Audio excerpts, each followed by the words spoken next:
first glance, King's Court does seem like they hit on this, but we're going to go through all three sections here, the new cards, and then the imports, and then the reprints.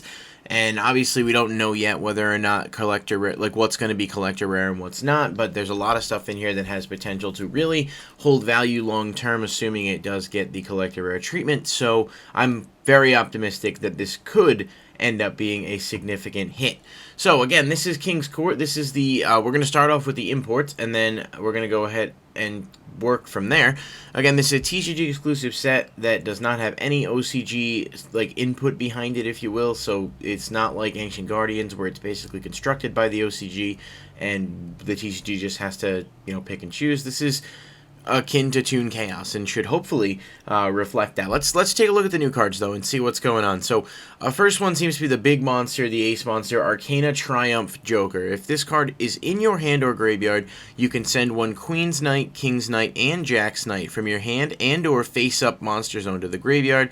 Special summon this card. Okay, so that's interesting. Obviously it's nice that it's got a way to get itself out, but it's also relying you to play 3 monsters that are essentially bricks, so unless they're kind of mitigating some of that going forward, let's see. This card gains 500 attack times the combined number of cards in both players' hands. You can discard 1 card, destroy all face-up cards your opponent controls with the same type as the discarded card. So you can discard a monster, destroy all your face-up monsters your opponent controls, trap, so on and so forth. Not a once per turn or anything, so there are ways to clear the board with it, but at the cost of discarding. We'll see whether or not that's, you know, they can sort of reduce the amount of damage that that's going to do to you. Joker's Knight, level 5 Warrior Light. You can send one Queen's Knight, King's Knight, or Jack's Knight from your deck to the graveyard. Special summon this card from your hand, and if you do, this card's name becomes the sent monster's name until the end phase. That's really solid. That gets the normal monster out of the deck, mills it to the graveyard so you don't have to draw it, and puts itself on board as an extender that also takes the name of whatever you send. So I do like that. During the end phase, if this card is in your graveyard, you can target one other Light Warrior monster in your graveyard, shuffle it into your deck, and if you do, add this card to your hand.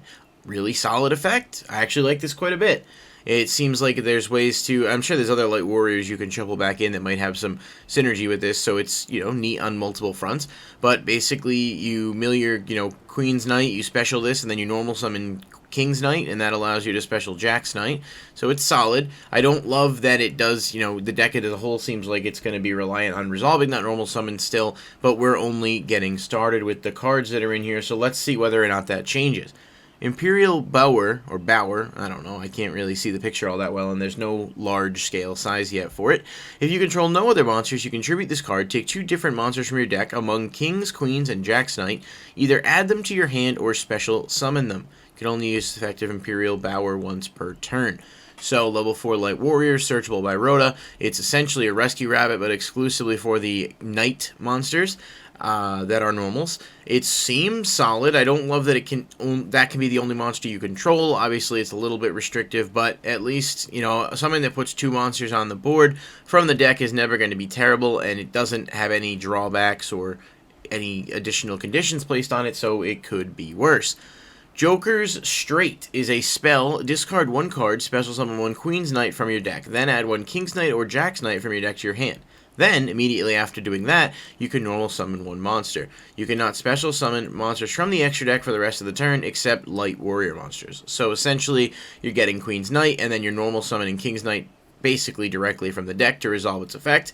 I guess it's okay. I don't know why there's a discard cost involved with this because of what you're doing. I would have just had it be, you know, special summon a Queen's Knight, then add 1, because at least then it's forcing you to, you know, have a Queen's Knight in deck, so it's not a quote-unquote free plus, but even if it was, it's not doing anything devastating.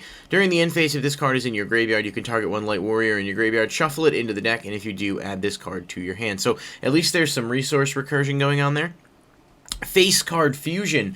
Fusion summon 1 Light Warrior Fusion monster from your extra deck using monsters from your hand or field as material. If you control Queen's Knight, King's Knight, or Jack Knight, you can use 1 monster from your deck as fusion material. You can only activate 1 face card fusion per turn. So, neat, I guess. I don't know. First thing that comes to mind here is honestly not even this deck. I think about, like, Heroes or something, and whether or not there's a way to, like, tech a card in there, like the singular copy of Queen's Knight or Jack's Knight or something, and then you can, you know, use Shadow Mist from the deck to fusion some of it. I think Fusion Destiny does that better, so it's probably a bit of a gimmicky thought Anyway, once per turn on this. My guess is this is how you bring out Arcana Knight Joker. At least it does increase the consistency a bit. Thunder Speed Summon is a quick play spell during the main or battle phase. Immediately after this effect resolves, normal summon one level 10 monster, or if you control Queen's Knight, King's Knight, and Jack's Knight, you can apply this effect instead. Add one level 10 non-dark monster with question mark attack from your deck to your hand, then immediately you can normal summon one level 10 monster.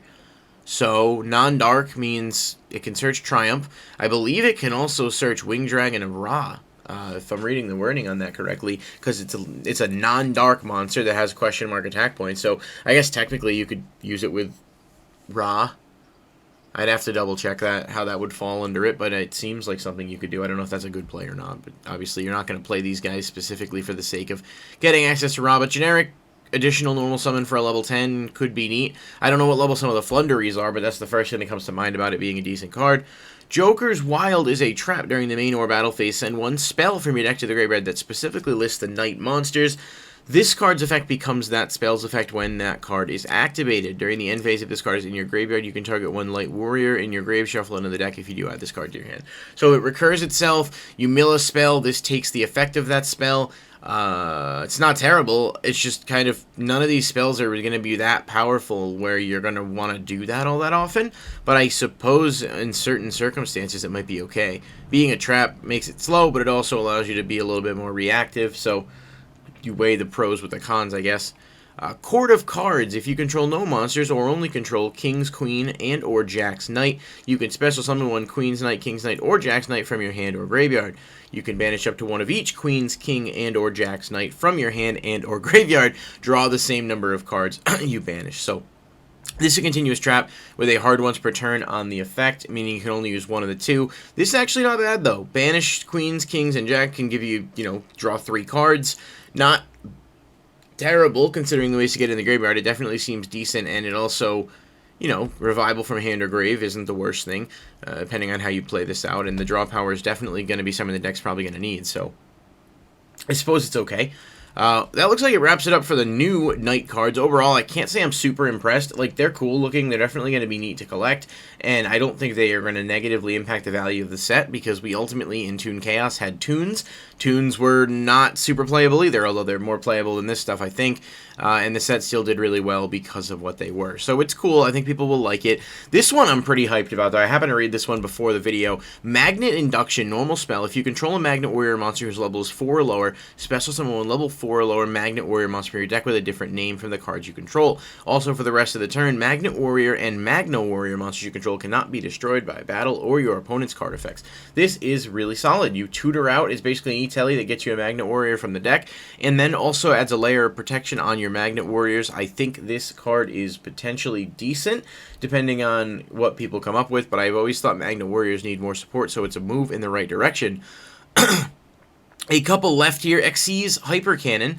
You must control XYZ Dragon Cannon or a fusion monster that lists it as material to use this card's effect. If this is activated during your turn, you can target one of your banished Union monsters, place it on the bottom of the deck, and draw a card.